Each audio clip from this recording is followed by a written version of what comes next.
All right, hey guys, welcome to a live behind the scenes with Baby Yoda here and Case. Yeah, absolutely. We're out here in Moab. We're right by the trailhead for Fins and Things. We found this really cool little campground, and we want to walk around and show everyone the camping rigs that we're working with. Now, if you've been watching TFL Classics, you've probably seen this. This is Baby Yoda. This is going to be my camping setup for this trip, and I love it because it is very simple, very lightweight, and as a result, very rugged. So, got some nice padding in there. I've got my sleeping bag, a pillow. That's all you need. Why don't you open it up so we can show them how David built the structure. So basically, this has got a custom homemade bed setup with some storage. And then if you want to lift up the mattress, we can show them that, you know, all the panels are completely removable, and even the side panels too, right? So that you can put stuff. You get storage underneath there. You can actually remove this little bridge that connects this cabinet and that cabinet, so that way you've got a little area to drop your feet down, put your shoes on. So it's a pretty nice setup, and all in all of this wood that he used to create this, he did it for less than $150. That's really good. Pretty affordable. Yeah, and then the mattresses were another couple $100, and then of course the soft topper, so you can fold it back in the summer and have some under the stars camping. The one thing we're concerned about is it's probably going to be 30s or so in here overnight, and the soft topper of course isn't a perfect fit, so I'm hoping that Case will stay warm. I'll be fine. I've got a 20-degree sleeping bag and I'm already wearing my thermals. Nice. Okay, so show us Alex's setup. Yeah, so Alex has his roof nest right here. It's all folded out. As you can see, he's even got a net so he can keep bugs out if there were such things in Utah. Yeah, let me so it's gonna be really hard one-handed, but I'm gonna try to show you the inside of the roof nest. So this is a big tent. This is, I think, a 3-person tent. This is the Condor. It's gonna be really spacious in there. Also a little bit thin for winter camping, but this has got a really nice, almost like Tempur-Pedic mattress. And it took a little bit longer than Case's to set up, probably 3 or 4 minutes versus Case, which just threw a sleeping bag in, but not too bad. Yeah, all I did was toss a pillow at the front of the truck and roll out my sleeping bag, and I'm pretty much good to go. But the creme de la crop is this camper trailer right here. This is from Bean, and this is called the Black Bean. It's really cool. This is actually a prototype trailer, so they're not producing this yet for sale. Did you lock the door? Oh, no. There we go. So if you look in here, you can see Tommy has got by far the most luxurious accommodations. It's got really cool shelves. Honestly, the fit and finish on this trailer is super impressive. Do you want to fold up the mattress and show them what like the lounge mode looks like? So this is sleeping, and even at 6'1", I can fit my whole self in there. But let me give you a walk around. So as Case mentioned, this is a prototype. Bean has been making trailers for a number of years now, and this is going to be more of the off-road oriented Bean. So we have big off-road tires there, these rock sliders which act as steps so you can get to the ceiling if you want rooftop tents up there. We also have these fenders which are able to stand on. They're really, really beefy and strong.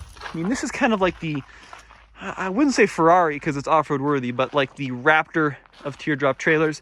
In the front here, storage on the other side. On this side, we have dual lithium-ion batteries with an inverter, spare tire there. This is the storage area in this Bean. That slides out just like that.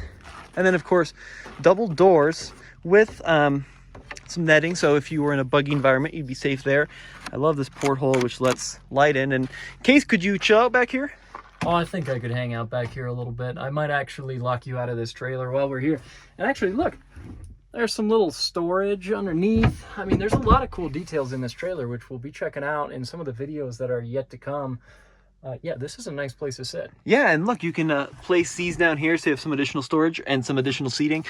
Show us this. This is pretty cool. So if you click that power button, look what happens to the fan. Oh, it auto opens the vent too. Yeah, it's all automatic. That's right. Wow. And then the power should close it off again. Oh boy. Well, now you got the fan going. Okay. Yeah, I'll have to learn how to use this, but that's pretty cool. The knob turns too. Yeah, so full lighting too, which is controlled here. These little storage cubbies also double as like coat racks, which is pretty neat. But let's show them the coolest part. So it's about 2,000 pounds total, so it's pretty light, somewhere around like 14 feet long. And the back opens up to reveal the kitchen. Walk us through some of the cool features. Well, very important. You've got a Dometic fridge right here. You can also fit these trailers with solar panels. They've got some lithium batteries in the front. And you've got a 2-burner stove, which also folds out, latches into place. It's honestly a surprisingly nice galley. Actually, back here, got a bunch of storage, and that opens up into the main cabin of the trailer as well. So if there's anything stored in here that you want to get access to without having to walk outside, you can do that. It's pretty modular. It also has different kind of accent lighting, which will illuminate at night. We'll show that in the full video. And then power, so you can use this plug directly mounted to the batteries in the front if you're off grid. And then if you have access to like a 120 volt plug, you can of course access all the plugs. Yeah, you've also got a sink over here with water. How many gallons does this store again? Yeah, I think it was almost 20. 18 gallons. Yeah, so it's got a little pump. Click the pump, and then of course you got running water there. And then even cooler than that is this one has this hose, which you can plug into the side, and then you can use that pump as like a little to wash off hiking boots and vehicles that you may have gotten dirty, or dogs or something like that. The nice thing too is this is really well engineered, so all the cabinetry has little hidden latches on them so they don't go wobbling around as you're going down the road. You have to purposefully unlatch them. And then show them this crazy shower. Yeah, this thing is pretty interesting. So we haven't actually tried out using it yet, but from our understanding, you put 2 liters of cold water and 1 liter of boiling water into it, and you connect this hose, and basically the hose connects directly to this sponge. So the water is flowing through the sponge, which means instead of pouring a bunch of water on whatever you're cleaning, either yourself or dishes, the water is actually flowing through the thing that you're using to clean. So it's super water efficient, which is nice if you want to make that 18-gallon tank last as long as possible. Yeah, it's a pretty cool solution. Yeah, and it's got a little built-in pump, which you click on just like that. I mean, we'll try it all out on the trail, see how it works. Oh, look, there you can see the mood lighting kind of activated. You got lighting up here as well on the top of the bean. I mean, this is a really interesting setup. And then for off-road worthiness, let's explain that for a sec. So this one's got the Mickey Thompson tires on it and fully independent suspension, so you don't have some torsion beam running underneath it. A lot of protection on here. It's an interesting setup, and it's one that you would have to definitely have a purpose for, because I mean, even the way the hitch coupler works, and then that's removable, so you can get rid of the tongue altogether when you're parked at the campsite, so no one walks away with it. It is pretty expensive. Yeah, pricing on these is not exact yet because, like we mentioned, this is a prototype trailer. They have more street-oriented ones, which start at like 19-ish, and then you've got the mean bean, the meaner bean, and then this is a really exciting one. This is the black bean. Yeah, and if you want one of the nicest trailers, because there are a lot of companies that are making trailers like this, but honestly, of all the ones that we've reviewed, I would say the fit and finish on this one is arguably the best. There's all these cool little details. One of the ones that I love is actually right here, this little vent.